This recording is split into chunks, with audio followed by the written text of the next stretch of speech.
y amén. Bendecimos a Miami. ¿Cuántos decimos amén? Amén. Antes de sentarse, dígale a la persona que está a su lado: yo bendigo a Miami. Yo bendigo a Miami. Eso. Yo bendigo a Miami. Ahora, ¿cuántos me acompañan y dicen conmigo: Miami es una buena ciudad? Diga conmigo: Miami es ciudad de paz. Miami es ciudad. Diga conmigo: Miami es una tierra buena. Miami es una tierra buena. Y por último, los ojos de Dios están sobre Miami. Cuando decimos amén. Amén. Gracias por esas declaraciones. Tome su asiento. ¿Por qué? ¿Por qué le doy gracias? Porque mucha gente está en las calles diciendo: ya no se puede manejar en Miami, ya no se puede vivir en Miami. La gente, ¿cómo está de cara Miami? Y mucha gente declara palabras malas sobre Miami, ¿verdad? Y la gente que ha llegado, y la gente que está, nosotros hemos sido llamados a bendecir la tierra donde estamos. Así que su casa es bendita, su tierra es bendita, sus calles son benditas. ¿Cuántos decimos amén? Amén. Muy bien. Sin embargo, en medio de las circunstancias hoy, en esta mañana, tomaremos un poco de tiempo, no solamente para enseñar, sino para dar un mensaje que sé que el Señor ha puesto en mi corazón. En 2 semanas viajo para Quito, Ecuador, a predicar, y hay un tema que ha estado generando en mí algo muy especial, hablando acerca de la fe. Pero cuando hablamos con el pastor David para estar acompañándoles hoy, oraba, y cuál sería la predicación, cuál sería el mensaje. No será extenso, trataré de habitar y de permanecer prudente con el tiempo, pero sé que en la vida nosotros pasamos momentos de dificultades, de adversidades, de tribulaciones, de angustias, y que en la vida lamentablemente hay momentos que son de tristeza y llegan a nuestro corazón, hay momentos que son de dolor, hay momentos que son de sufrimiento, hay momentos que son de noticias no muy gratas, noticias que no estamos preparados, o noticias que sabemos que en algún momento pueden ocurrir, pero que pensamos que eso va a ocurrir por allá lejos y que nunca nos va a tocar, pero llegan a nuestra vida. Y voy a hablar de un hombre que admiro mucho, es el apóstol Pablo. Si usted tiene su Biblia, por favor, ábrala en la segunda carta a los Corintios y váyase al penúltimo libro, o al último capítulo de la carta de Pablo a Corintios, en el capítulo 12. Para que entonces meditemos hoy. Y el mensaje que yo quiero compartir en esta mañana se llama la dolorosa espina del sufrimiento. ¿Cómo se llama el mensaje de hoy? La dolorosa espina del sufrimiento. Está mi familia en Cali, y resulta que me dice Claudia: Daniel, la niña fueron a pasear a algún lugar, a una finca, pero llegó con una espina en su mano y está llorando la nieta porque tiene una espina. Yo no sé si usted se ha enterrado alguna espina, probablemente sí. Y hay espinas que son fáciles de sacar, usted las ve y las saca rápido, pero hay unas que se esconden. Hay unas que usted tiene que ponerse los lentes y buscar una agujita, un depilador, algo para poder extraer. Hoy vamos a meditar un poquitico acerca de esas espinitas que a veces en la vida nosotros tenemos que enfrentar, que a veces son grandes, espinas grandes, usted llega y les hace el quite, usted llega y sale rápidamente, usted las evita, pero hay otras que están ahí clavaditas y usted tiene que luchar y bregar con ellas. Pues eso le pasó al apóstol Pablo, y en la segunda carta a los Corintios, entonces nosotros vamos a leer a partir del verso 1. Dice Pablo: ciertamente no me conviene gloriarme, pero vendré a las visiones y a las revelaciones del Señor. Y Pablo comienza diciendo de una manera, con un tono agradable, jocoso, lo noto yo en esa escritura: conozco a un hombre en Cristo. Y me llama jocoso porque es que él va a hablar de él. Cuando él dice conozco a un hombre, no está refiriéndose a un tercero. Él va a hablar de él mismo. Dice: conozco a un hombre en Cristo que hace 14 años, si en el cuerpo, no lo sé, si fuera del cuerpo, no lo sé, Dios lo sabe, fue arrebatado hasta el tercer cielo. Verso 3, y dice: y conozco al tal hombre, si en el cuerpo o fuera del cuerpo, no lo sé, Dios lo sabe. Él repite esto: que fue arrebatado al paraíso, donde oyó palabras inefables que no les es dado a hombre expresar. De tal hombre me gloriaré, pero de mí mismo en nada me gloriaré, sino en mis debilidades.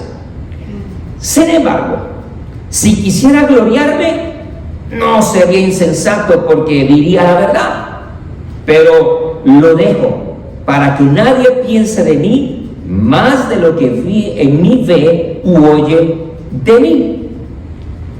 Y para la grandeza de las revelaciones no me exaltase desmedidamente, me fue dado un aguijón en mi carne, un mensajero de Satanás que me abofetee, para que no me enaltezca sobremanera, respecto a lo cual 3 veces he rogado al Señor que lo quite de mí. Y me ha dicho: bástate mi gracia, porque mi poder se perfecciona en la debilidad.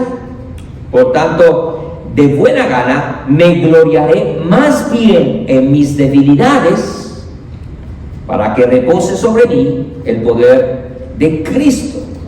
Por lo cual, por amor a Cristo, me gozo en las debilidades, en afrentas, en necesidades, en persecuciones, en angustias, porque cuando soy débil, ¿qué dice Pablo entonces?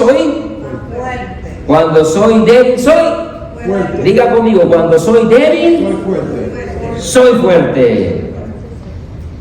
Me ha hecho un necio, me he hecho un necio al gloriarme.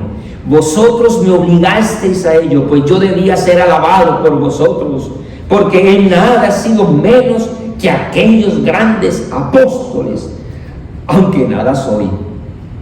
Y dice ahí: con todo, las señales de apóstol han sido hechas entre vosotros en toda paciencia, por señales, prodigios y milagros, porque ¿en qué habéis sido menos que las otras iglesias, sino en que yo mismo no os he sido carga?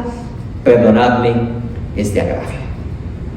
Cuando nosotros miramos la iglesia de Corinto, que es la iglesia a la cual el apóstol Pablo le está escribiendo estas cartas, pues fue fundada precisamente por el apóstol Pablo, y lo hizo en su segundo viaje misionero.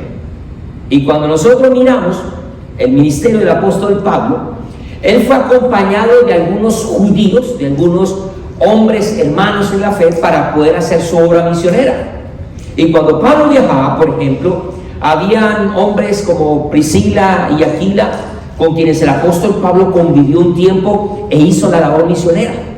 Después vemos a un Pablo que está andando con Silas y también con Timoteo, quienes se unen al trabajo del apóstol de fundar iglesias, de extender el evangelio, de predicar la palabra del Señor. Y entonces vemos cómo Pablo llegaba a las sinagogas, hablaba con los judíos, evangelizaba, ganaba almas, y luego cuando les predicaba el mensaje del reino, tenían que buscar lugares para poder establecer la obra. Ya tenían que ir a predicar y establecer lo que más adelante sería la iglesia. Y entonces, en medio de este avance, llegan a Corinto, y usted puede ver cómo se empieza la obra de esta iglesia en Hechos capítulo 15. Usted que es una persona muy estudiosa y que en la semana le gusta leer la Biblia, le recomiendo que por ahí busque Hechos capítulo 15. Usted va a ver un poquito acerca de esto.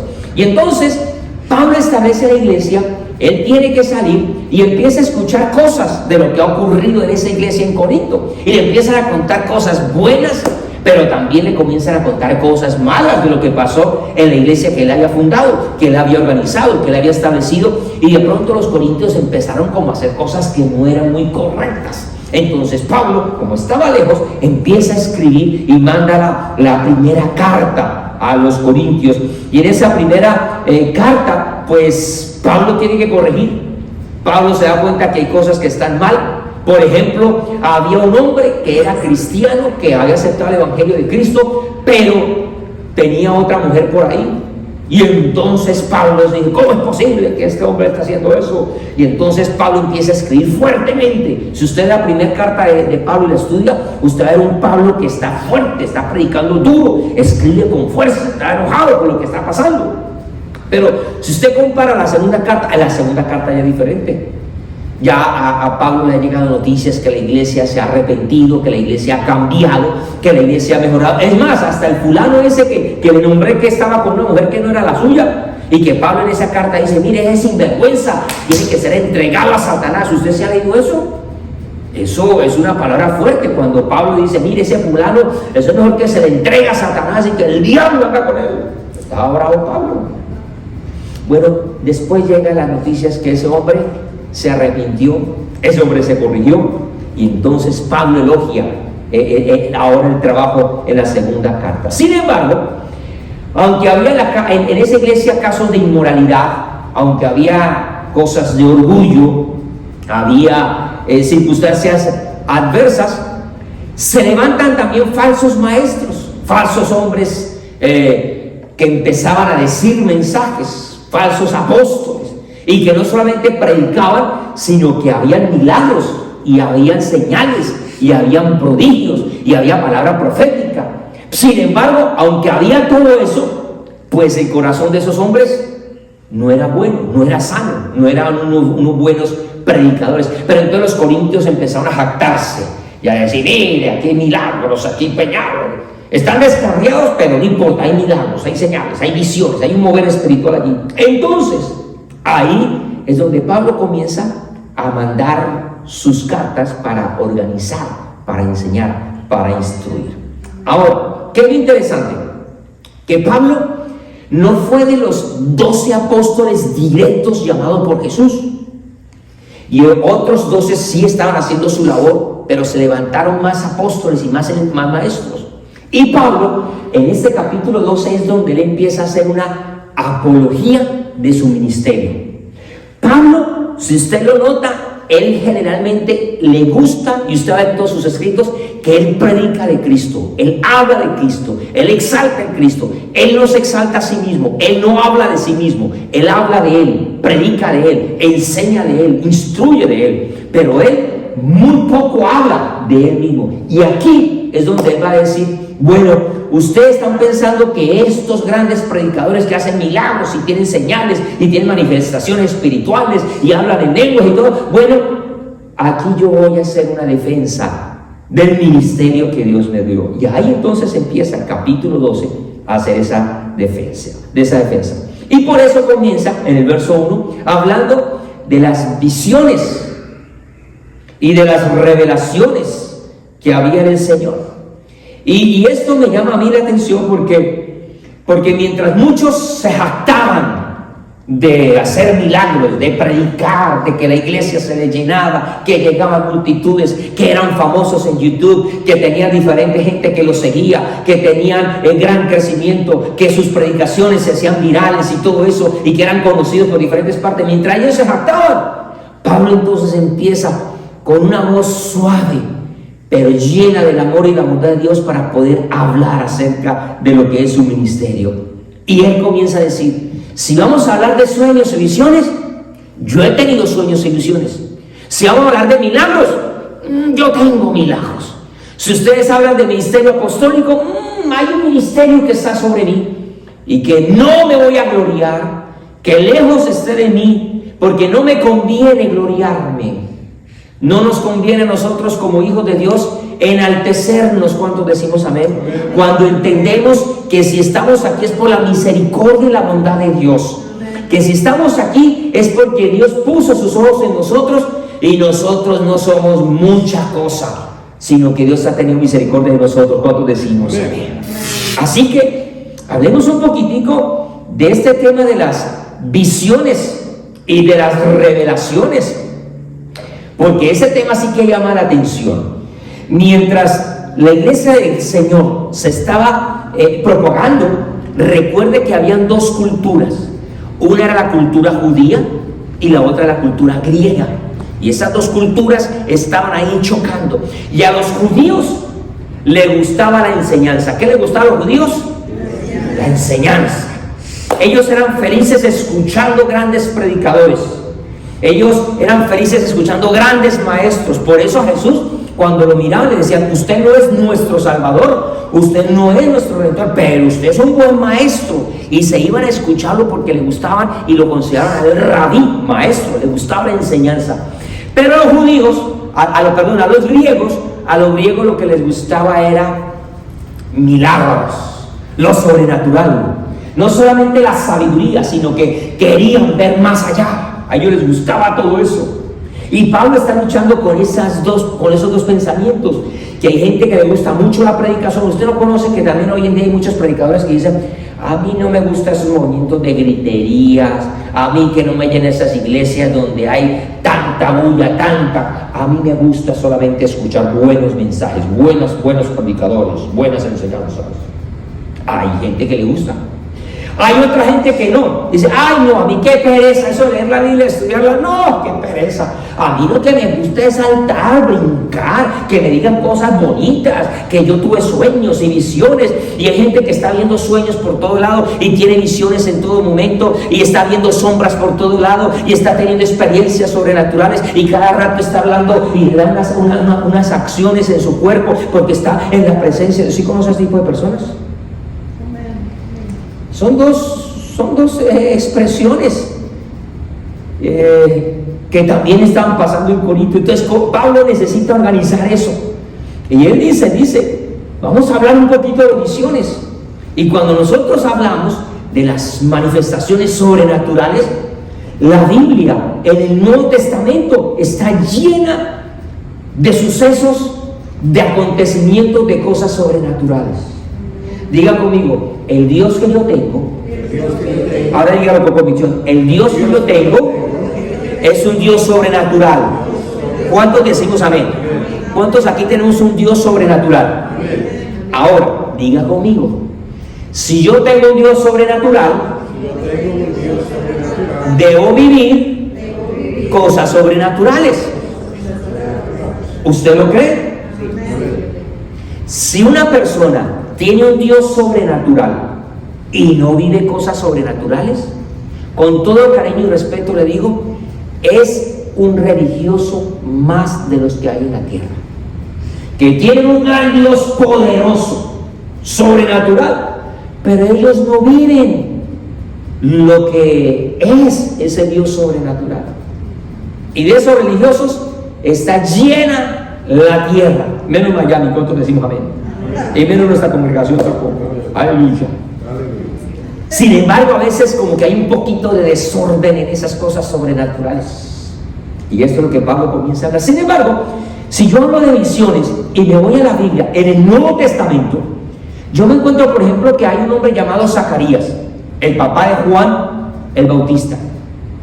¿Y cómo fue la vida de Zacarías marcada cuando se le anunció que iba a ser papá, siendo un hombre ya anciano, siendo un sacerdote del Señor, pero que no tenía descendencia?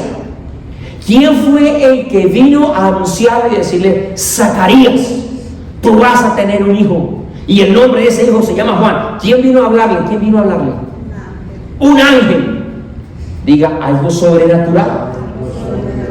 También en el Nuevo Testamento me encuentro a un Jesús que sube a un monte, y cuando está ahí hablando con el Padre, de pronto ocurre algo sobrenatural y su rostro se transfiguró y aparece ¿quién? Elías. ¿Y quién más? Y Moisés. Dos hombres del Antiguo Testamento aparecen ahí. Y lo tremendo es que los apóstoles también estaban viendo todo eso. Pedro, ve todo eso y dice: eso está tremendo, algo sobrenatural ha ocurrido. Termina la experiencia y le dice Pedro a Jesús: oye Señor, ¿por qué no montamos aquí tremenda iglesia? Pues no dijeron iglesia, montemos aquí tremendas enramadas. Esto lo vamos a volver famosos, esto va a ser poderoso, va a venir la televisión, van a ver los medios de comunicación, las redes sociales, eso va a ser bomba porque está pasando cosas sobrenaturales. Y el Señor con esa dice: no, así no son las cosas no son así.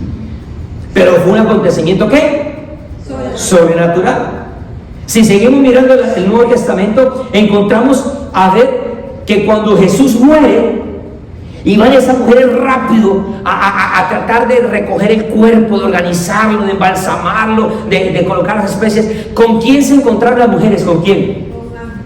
Con un ángel del Señor. Y entonces hubo otro acontecimiento que sobrenatural. Yo quiero preguntarle, ¿cuántos de los que están aquí hemos visto ángeles? ¿O hemos tenido experiencias con ángeles? Y entonces uno dice, si tenemos un Dios sobrenatural y no vivimos esas manifestaciones, entonces, ¿qué está pasando en nuestra vida? ¿Será que estamos en medio de algo religioso?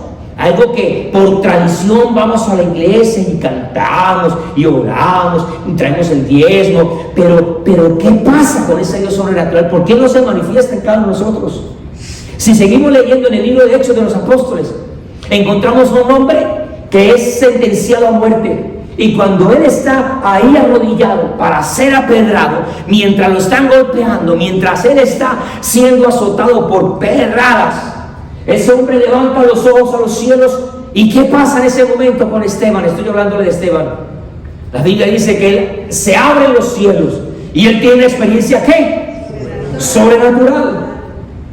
Si sigo leyendo en el libro de Hechos, me encuentro a Ananías, cuyo un ángel le dice: Ananías, tú eres el encargado de ir a adoctrinar, discipular, enseñar a un hombre tan preparado, a un hombre tan hábil, tan talentoso, con una escuela de formación en la ley, en la Torah altísima, pero usted es el encargado de enseñarle a ese joven llamado Saulo de Tarso.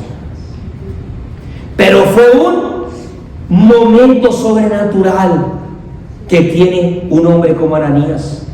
Mire que no le estoy hablando solamente a los grandes apóstoles que tenían experiencias. Gente como usted, gente como yo, que tuvieron experiencias sobrenaturales.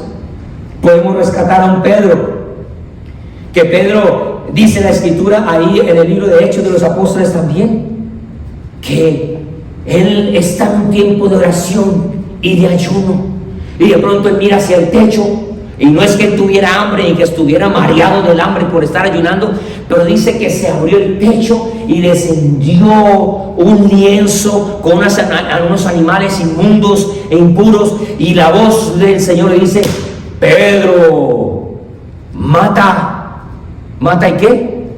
Y come. Oye, una experiencia sobrenatural. No vamos a hablar de eso porque no es el tema, pero yo puedo ver también a un Pedro que cuando está en prisión, en una cárcel, también se le presenta un ángel y hay una experiencia ¿qué? Sobrenatural. Me encuentro que Juan, el apóstol, escribe la revelación de Jesucristo, y todo lo que usted conoce, los 22 capítulos de Apocalipsis, no es sino experiencias sobrenaturales. Me encuentro entonces con un Pablo que también tuvo una revelación de Jesús cuando él iba a Damasco, cuando él iba a matar más cristianos. Se atraviesa ya no un ángel, sino el mismo Dios, el mismo Señor, y le dice: ¿tú por qué me estás persiguiendo? Y entonces una experiencia sobrenatural. Pablo, vemos cómo ese hombre también tiene una visión. Cuando él está en la iglesia de Corinto pasando momentos de dificultad, el mismo Señor viene con un ángel y le dice: ánimo Pablo, no es fácil la cosa, no está fácil, pero sigue adelante, levántate porque tienes un ministerio, tienes que recorrer, yo te he llamado, hay un propósito, tienes una encomienda y tú la vas a cumplir. La presencia de Dios trae a nosotros aliento también cuando decimos amén. Amén. Pablo, cuando estaba en el barco, mientras él es preso y se dirige, la Biblia dice que se levantó una tormenta y viene gran miedo sobre todos. Sin embargo, un ángel viene y visita ¿a quién? A Pablo. Y Pablo se levanta con autoridad y dice: tranquilos, no vamos a morir. La barca se va a hacer pedazos, esto se va a destruir, pero tranquilo, que a mí un ángel del Señor me habló y me dijo que ninguno de los que estamos aquí nos vamos a morir. Ahora mire a su hermano que está a su lado para que no se duerma tanto y dígale: puede que pierdas las barcas. Dígale: puede que pierdas las barcas, pero el propósito de Dios se va a cumplir. ¿Eso qué significa? ¿Que todo va a ser color de rosa?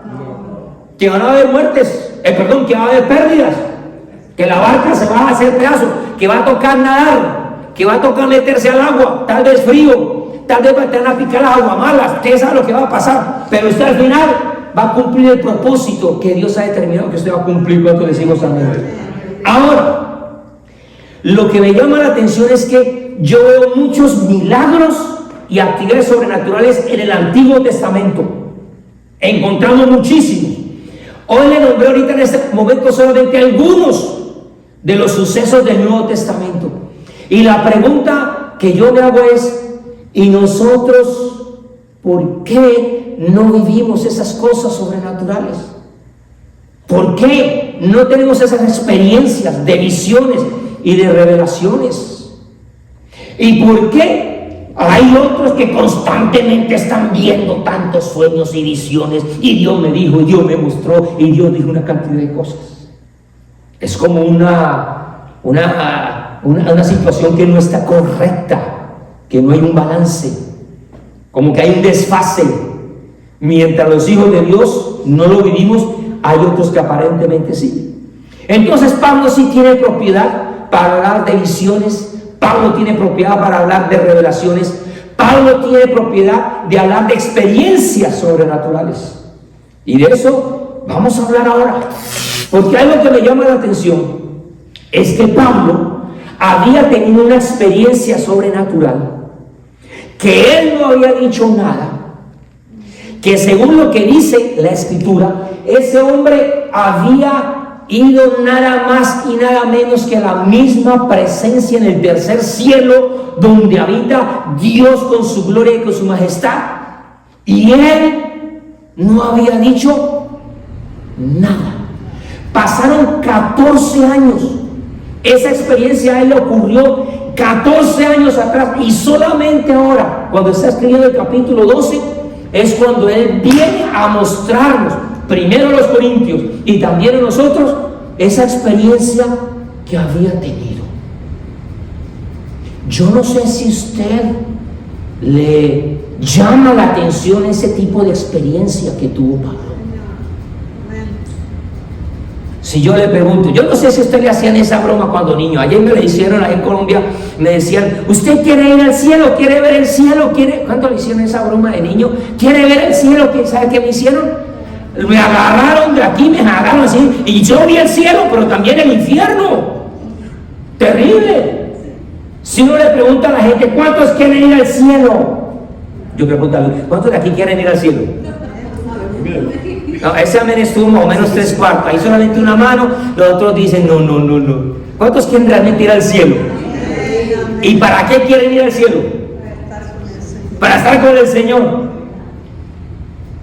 Un pastor amigo en Ureña, en Venezuela, él también pasó por un momento de enfermedad, y 3 días antes de que el Señor lo llamara a su presencia, porque él murió también, él partió con el Señor, él llegaba y nos decía en esa cama del hospital, decía, oye, qué curioso que nosotros predicamos, queremos ver al Señor, Señor, manifiéstate en el culto, queremos ver tu gloria, queremos ver tu poder, queremos descenderte a ti, cantamos, desciende aquí y cante. Pero cuando Él nos llama a su presencia, ahí empezamos a decir, Señor, no, pero no vengas tan rápido, no tan pronto, no, Señor, no te lo tomes tan a serio, tan en serio.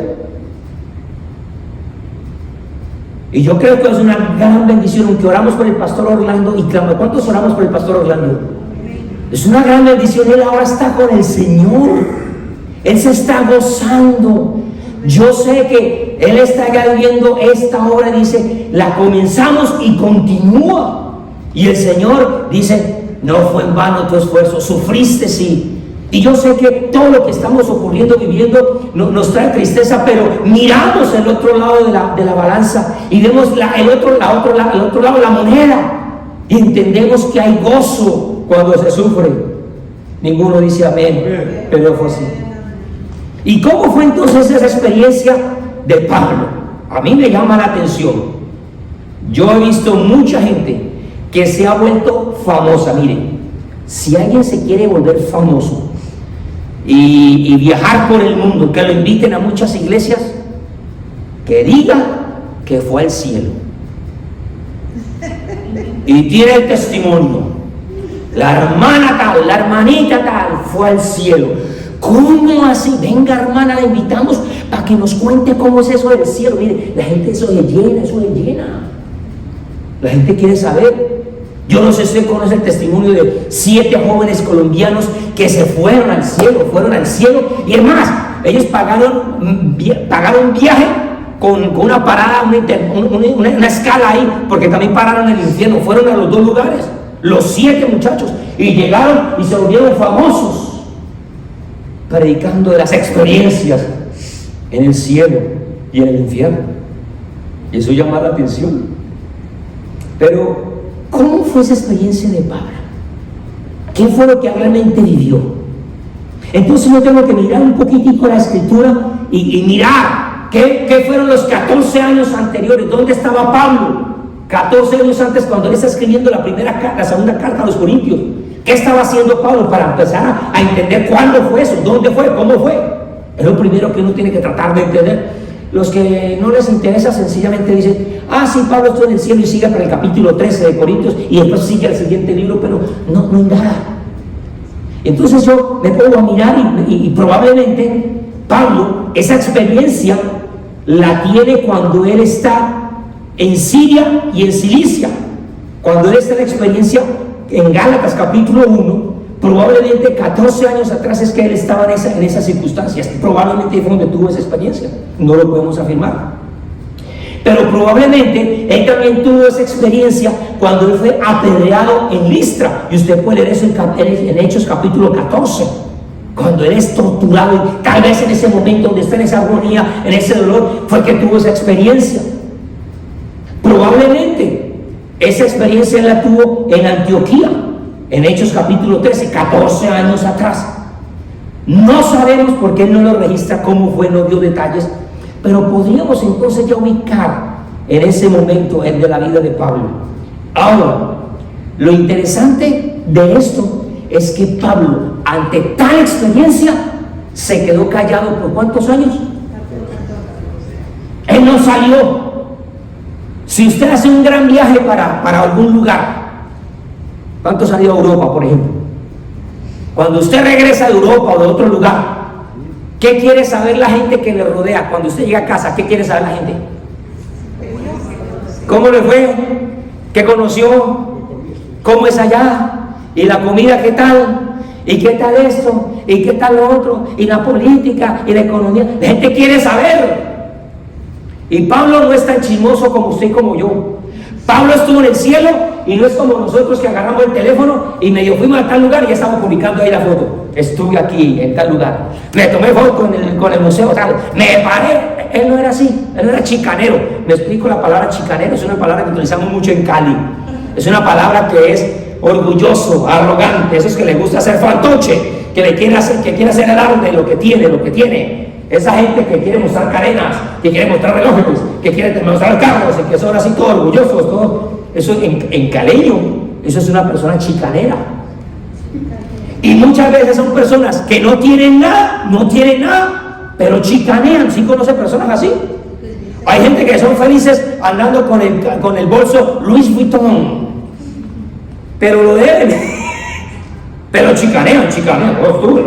Hay gente que es así. Pablo no era chicanero.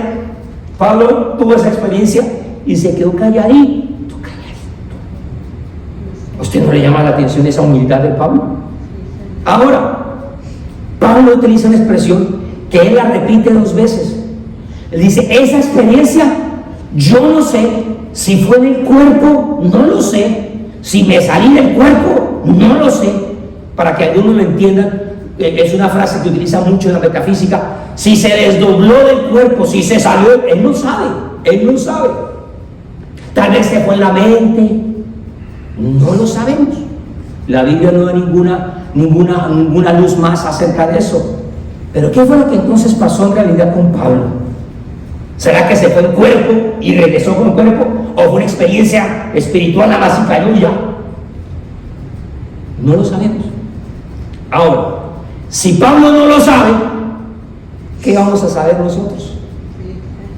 Sin embargo, yo escucho muchos maestros que dicen por ahí: la experiencia de Pablo fue así y así y así.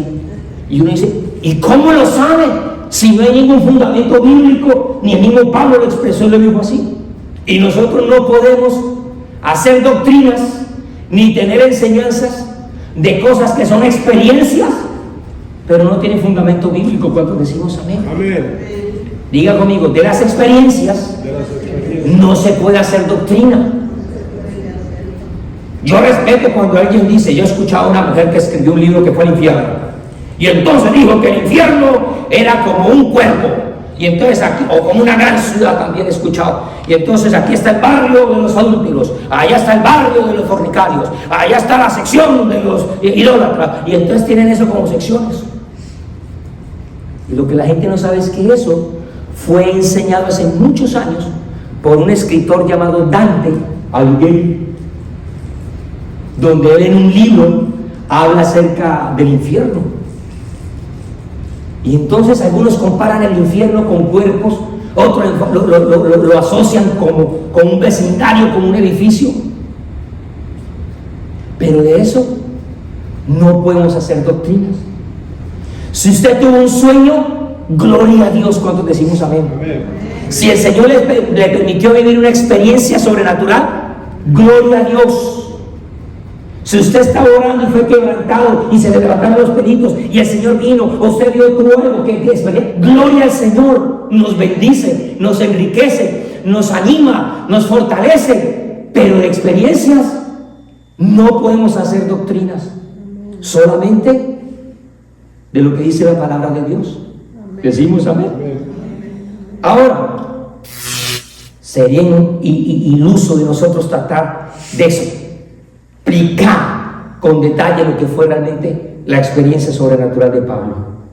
Pero lo que sí pasa es que mientras Pablo tiene esa experiencia sobrenatural, diga conmigo, experiencia sobrenatural, Pablo fue marcado por una experiencia, fue al cielo, imagínense, estuvo allá en la misma presencia del Señor. Habla del tercer cielo porque para algunos estudiosos y para los judíos el primer cielo es lo que nosotros miramos aquí, lo que el aire que respiramos, las nubes, los astros, eso se le llama el primer cielo para los judíos. El segundo cielo, ellos hacen referencia de un mundo espiritual donde habitan tanto los ángeles como demonios, y ese es un mundo sobrenatural. Pero el tercer cielo es lo más alto, es donde solamente habita el Señor. Entonces Pablo fue sacado de esta tierra, de esa experiencia, pasó por el primer cielo, pasó por el segundo cielo, por la parte angelical y de demonios, y luego estuvo en la misma presencia del Padre. ¡Qué experiencia! Y Pablo, cuando calla, nos dice una frase que a mí me llama la atención. Y él dice que aunque él tuvo esa experiencia, tuvo sufrimiento. Diga conmigo, sufrimiento. Sufrimiento. ¿Qué hizo Pablo? Sufrir. ¿A cuánto nos gusta sufrir? A ninguno.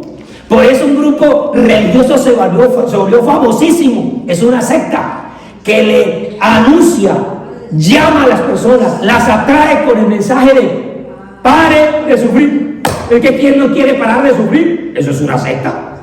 Porque cuando miramos la luz de la palabra, tenemos que encontrarnos con el sufrimiento. Y cuando Pablo está sufriendo, él dice: yo 3 veces he rogado al Señor que me quite ese sufrimiento. Ahora, estoy viendo un Pablo que es congruente con lo que él enseñaba. Diga conmigo, congruencia. ¿Qué es ser congruente? ¿Qué es? Ayúdeme usted. ¿Qué es ser congruente? Está de acuerdo que lo que dice lo hace. Eso es ser congruente. Que si se habla de fe, pues se tiene que vivir fe. Que si se habla de alegría, pues hay que tratar de vivir. Eso es ser congruente. Y entonces Pablo, él había enseñado, cuando usted lee la carta a los Filipenses, capítulo 4, por ejemplo, apúntelo allí, usted que le gusta tomar apuntes, capítulo 4, el verso 6, mire lo que dice Pablo. Pablo había enseñado en la carta a los Filipenses: por nada estéis afanosos, sino sean conocidas vuestras peticiones, vuestras oraciones, vuestro clamor, vuestras palabras delante de Dios en toda oración y luego con acción de gracias. Él lo había enseñado, pero aquí él lo está viviendo. Él había enseñado que había que rogar, que había que buscar el rostro del Señor, y él ahí está diciendo en la segunda carta: yo he orado, yo he rogado, yo he pedido, lo que enseñé lo aplico. Ese es un ministerio que es integral. Y dice que 3 veces había rogado al Señor. ¿Cuántas veces? 3 veces Pablo le está pidiendo a Dios acerca de ese sufrimiento que tiene, de ese dolor que tiene, de ese aguijón que tiene ahí en su carne. Ahora, yo puedo imaginarme que cuando le llegó el dolor por primera vez a Pablo y empezó a sentirlo, él dijo: muy bien, este problema lo tengo, yo me voy de rodillas, yo voy a orar y yo tengo fe que Dios me va a responder. Y él se fue, oró allá: Señor, tengo este problema, y se levantó. Y cuando se levantó, ¿el problema se fue o se quedó? Se quedó. Ahora Pablo llega y dice: uy, este problema no sale así, este género no sale sino con oración y ayuno. Volvió y se metió tras la presencia del Señor, volvió tras a orar. Digo, esto no está fácil, pero vamos a orar. Y se metió la segunda vez a orar. Se levantó y cuando abrió sus ojos, ¿qué pasó? No se había quitado, seguía el sufrimiento ahí. Entonces Pablo entiende y dice: si este problema está todavía, porque yo tengo fe que con una oración Dios puede responder. ¿Cuántos decimos también amén? Dios puede hacer así. Hay oraciones que yo llamo RI, respuesta inmediata. Uno ora y ¡pum!, ahí llega la respuesta de Dios. Pero hay otras oraciones que, ay, Dios mío, y nos tienen ahí todavía orando y pidiendo. Entonces cuando Pablo se da cuenta que está orando y no se quita el problema, entonces dice: bueno, aquí hay algo interesante que Dios quiere hablar, aquí hay algo interesante que Dios me quiere enseñar, aquí hay algo detrás de ese sufrimiento. Otras personas dicen: Pablo no está hablando del número 3 como oración 1, oración 2 y oración 3, sino que la expresión que Pablo está utilizando ahí es un hebraísmo, una expresión hebrea, que lo que quiere decir es que Pablo iba a orar una y otra y otra y otra y otra, tantas veces fuera necesario. Era la expresión que querían decir los hebreos con respecto a 3 veces. Y ahora interesante es que Pablo, al estar orando por el mismo problema una y otra vez, eso no es señal que Pablo no tenía fe. Y usted seguramente habrá escuchado a personas que dicen: hermano, usted ore, usted ahora levántese y declárelo, véalo en fe, en el nombre de Jesús ya fue hecho, no ore más, porque si usted vuelve a orar, eso es que usted no tuvo fe. ¿Se ha escuchado ese tipo de enseñanzas que se meten muchas veces por ahí? Sí. Cuando yo escucho a esos predicadores, a mí me da ganas de sacarle la Biblia y leerle 2 Corintios y decir: mire, pero aquí Pablo está orando 1 y 2 y más veces, o sea que a Pablo le faltaba fe. Y si me van a decir algo, entonces me voy más para atrás y me voy para Mateo y veo a Jesús cuando se va al huerto a orar y está orando y deja a los discípulos orando, y después de que termine de orar se va donde los discípulos y los encuentra como dormidos, y entonces Jesús vuelve otra vez y se va a orar y vuelve otra vez y los encuentra como. ¿Para qué Jesús mantenía orando una y otra vez? ¿Estará falta de fe? No. Si ve como es fácil hacer doctrinas y enseñanzas que la gente llega y recibe y dice: ay, es verdad, si yo vuelvo a orar por lo mismo, eso es que yo tengo falta de fe. No, hermano, créelo, confiesa, hermano, decreto en el nombre de Jesús, aparte por eso. No es pecado. Pablo oró una y otra vez, Jesús mantenía en oración. No había nada malo con respecto a esa oración que Pablo estaba dando. Yo quiero decirle que Dios no respeta la aritmética de nuestras oraciones. de cuántas veces usted está orando por eso. Él no le lleva la cuenta. Dios no respeta la geometría de nuestras oraciones. Qué tan largas, qué tan profundas y qué tan anchas son. Dios no respeta la música en nuestras oraciones. Qué tan melodiosas son nuestras oraciones delante de su presencia. Dios no respeta la lógica de nuestras oraciones. Qué tan metódicas, qué tan cuerdas son nuestras oraciones. ¿Sabe qué respeta a Dios? Dios respeta la divinidad en nuestras oraciones. En cuanto usted y yo clamamos de corazón, cuando usted y yo venimos de manera sincera, abierta, honesta, como las palmas de nuestras manos, descubiertas y desnudas, no tratando de justificarnos, porque es que Señor, yo oro, porque lloré, porque fui a la iglesia, porque yo diezmé, porque yo ayuné, porque yo... No es ese tipo de favores. Es entender que no, mis oraciones no responden a los dones que yo tengo, sino a la gracia de Dios con cada uno de nosotros. ¿Cuántos decimos amén? Por eso hemos sido llamados a permanecer en oración. Durante el sufrimiento, ora. Y después del sufrimiento, ora.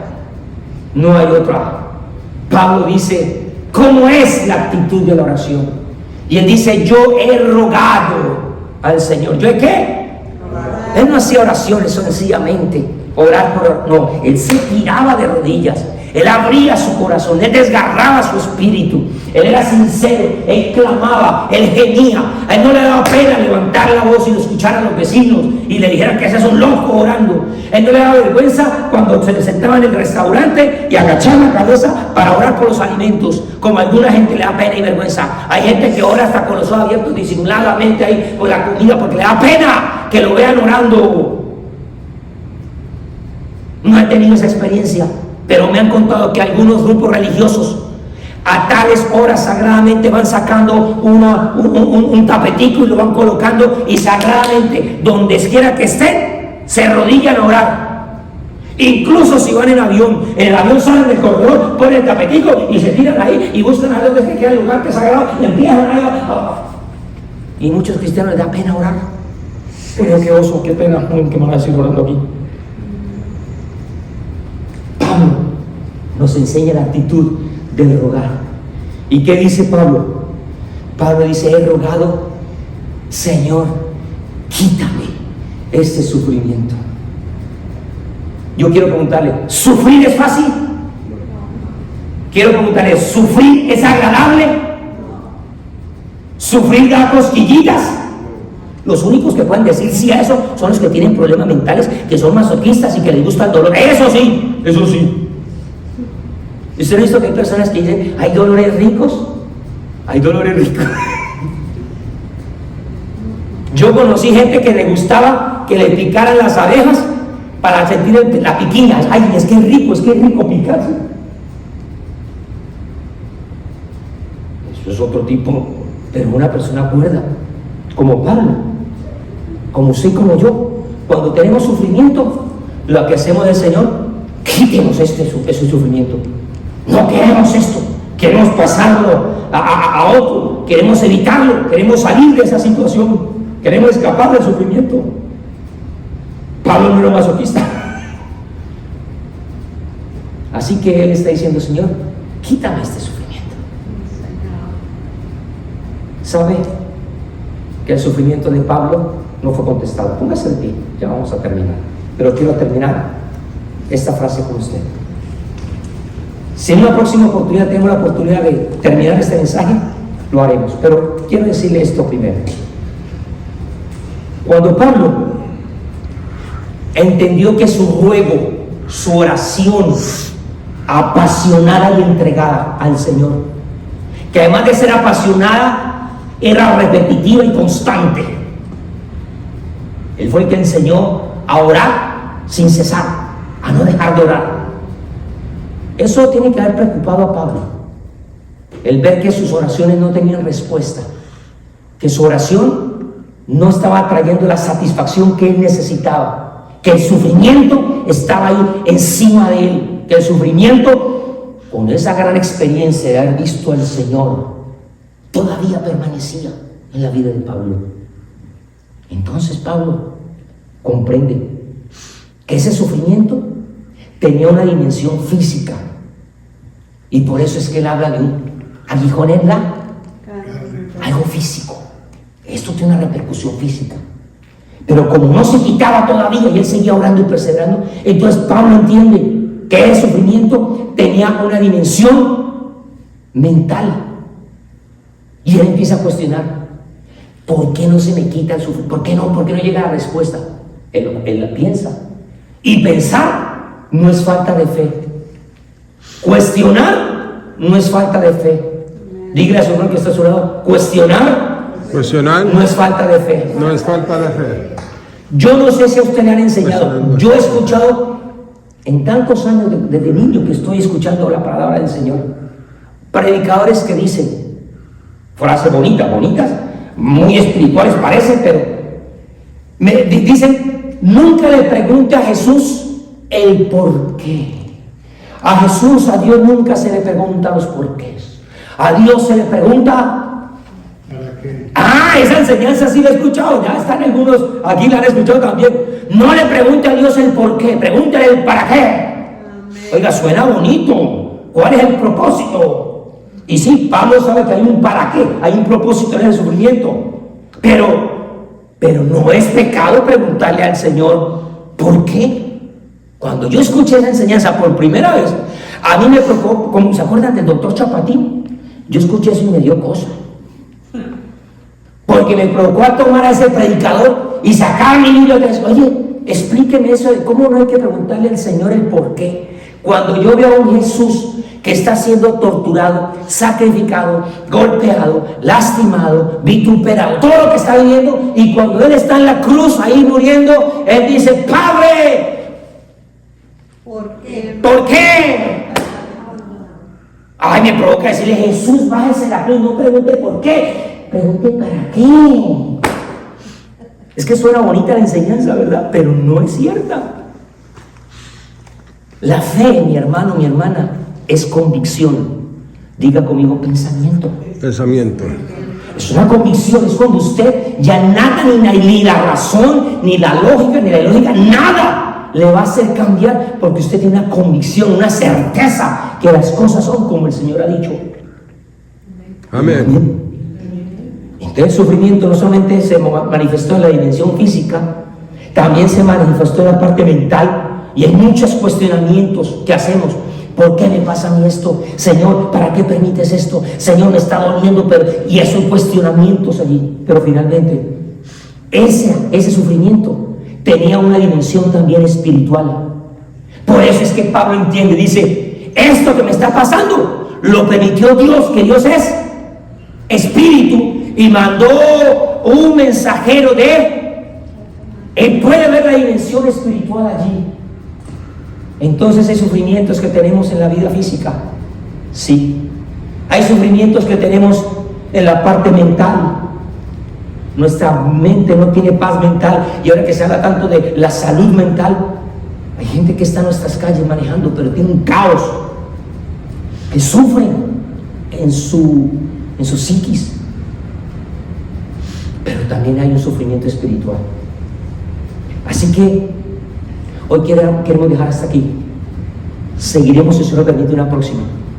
Pero quiero preguntarle: ¿cree que este tema que tocamos hoy le compete a usted? Sí. ¿Le interesa a usted? Amén. ¿Cree que tiene aplicación para usted? Levante la mano todos aquellos que estamos sufriendo de una u otra manera. Amén. Física, emocional, sentimental. Mucha gente por ahí dice: hermano, la felicidad no es completa. Te ríes por esto, pero estás llorando por esto. Amén. Hay gente que tiene mucho dinero en el dinero, mucho dinero en el bolsillo, pero los hijos son un caos, por ejemplo. Y usted lo ve alegre sin viajar por el mundo. Usted ve en las pantallas gente que sale viajando, que esto y que lo otro, usted no sabe los dolores que tiene. las dificultades que tiene. Puede que la felicidad no sea completa. Dios no nos llamó a nosotros a ser felices. Ese mensaje no es lo que dice la Escritura. El Señor sí nos llama a ser dichosos incluso en medio de las pruebas. Diga amén. Amén.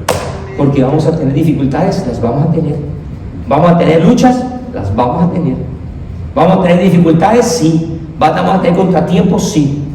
Pero lo importante es que entendamos el por qué y el para qué. Déjenme orar entonces por sus necesidades. Incline su rostro. Yo no las conozco. Hemos experimentado y hemos expresado algunas de nuestras peticiones y necesidades en este día. Pero yo quiero orar por usted en este momento, por aquellos que incluso ven estos videos y que están pasando por momentos de tribulaciones, que han tenido momentos de experiencias gloriosas, de triunfos, de grandes batallas, como Pablo, haber entrado en la gloria de Dios, de haber disfrutado de su bondad, pero en silencio, estar llevando un sufrimiento, calladito, teniendo dolor, ahí en el secreto del sufrir, nadie lo sabía, pero ahí está, ese hombre orando y clamando, como usted y como yo. Padre, en esta mañana, en este momento queremos darte gracias por cada una de las vidas que están hoy aquí, Señor. Gracias te damos primeramente por tu palabra, gracias por tu bondad y misericordia, gracias por tu favor por cada uno de nosotros, Señor. Gracias porque son más las cosas buenas que tenemos y, Señor, aún son más, Señor, los momentos de alegrías que nosotros tenemos. Pero en cada uno de nosotros también hay o dolores, o dificultades, o incertidumbres, o hay adversidades, hay escasez, hay temores, hay miedos, hay enfermedades, habrán diferentes circunstancias que quieran robarle la paz. Por eso, con todo nuestro corazón, con humildad, queremos orar, queremos rogar, queremos clamar, queremos buscar tu favor, porque ¿a quién más podremos ir si solamente tú tienes palabras de vida eterna? Señor, la prueba que cada una de mis hermanas y de mis hermanos están pasando, están, Señor, atravesando, las dificultades, Señor, que tienen, Señor, las luchas, las batallas que diariamente ellos tienen que enfrentar y que vencer, los temores, los pecados, las falencias, las debilidades que hay en ellos, todas aquellas cosas, Señor, que le estén afectando en su parte corporal, en su parte mental y aún en la parte espiritual. Sabemos, Señor, que tú tienes una respuesta. Sabemos, Señor, que tú eres un Dios bueno. Sabemos que tú eres un Dios, Señor, que no pagas conforme a nuestras obras, sino conforme a tu bondad, conforme a tu misericordia, que a pesar de nuestras infidelidades, tú permaneces fiel y conforme, Señor, a tus super grandes bendiciones, Señor, a tu inmanente, Señor, grandeza, tú respondes para cada una de nuestras necesidades. Señor, hoy clamo por ellos, como tu siervo, los pongo delante de ti, las ponga delante de ti, sus vidas, sus hogares, su economía, sus hijos, su descendencia, el fruto de su trabajo, sus empresas, sus negocios, la escuela, el trabajo, lo que ellos desarrollen, Señor, los ministerios, Señor, aún el corazón de esta iglesia, al saber qué van a ser los días siguientes, qué va a pasar con esta congregación, Señor, hoy ponemos, Señor, nuestra necesidad delante de ti, sabiendo que tú respondes en tu tiempo con un propósito de bendecirnos finalmente. Sabemos, Cordero de Dios, que no estamos orando al aire. Sabemos, Señor, que no estamos clamando a un ídolo, no estamos clamando a un Dios muerto, estamos clamando a un Dios sobrenatural que nos ama, que nos escucha, que nos atiende y también responde. Señor, nosotros, mientras estemos en este tiempo, permaneceremos en oración, en humildad, en sencillez, esperando tu pronta respuesta para la gloria de tu nombre. En Cristo Jesús te damos gracias, te alabamos y te bendecimos. Y la iglesia del Señor dice: Amén. Amén. Gloria a Dios. Y amén.